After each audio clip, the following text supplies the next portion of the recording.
Germaniyada ketyapman. Hozir ham WhatsAppdan tinmay telefon qilishyapti. Qanaqa qilib Yevropaga borsak bo'ladi degan savolni berishadi. To'g'risi men Instagramda qanaqa qilib Yevropaga jo'natish haqida men ma'lumot bermaganman, bilmayman. Lekin o'sha so'raganlar uchun men mana bu nomer qoldiraman. Doniyor Yo'ldoshev Farg'onada, Farg'onaliklar bo'lsa, o'sha Alisherka bor-ku, o'sha kinoteatr o'shaning yonida ofisi bor. Mana bu nomerlari chiqadi. Nomer, Instagram, WhatsApp, Telegram hamma yo'g'i chiqadi. Primoydan telefon qilsanglar ham bo'ladi.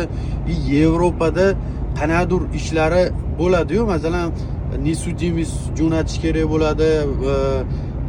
Mana bu diplom, apostil, mana shunaqa ishlar hammasini qilib beradi, jo'natib beradi. Yevropa bo'yicha jo'natib beradi. O'zbekistonda bo'lsa, shopirlar Yevropaga qiziqqan ko'pchilik bor. Men to'g'risi bu reklama emas. Bu men ro'za kunida aldamayman. Bu qanaqadir reklama emas, pul olib men bunaqa narsa qilmayman. Shunchaki ko'pchilik so'rayotgani uchun, ma'lumot uchun berib qo'yapman shu nomerda. Xohlasalar telefon qilinglar, 258% ishonchli. Men o'zim javob beraman.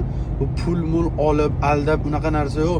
Men chista adushi pabratski. Bu yerda ro'za kunida aldash bunaqa narsa yo'q. Reklama emas bu. Ko'pchilik so'ragani uchun aytyapman.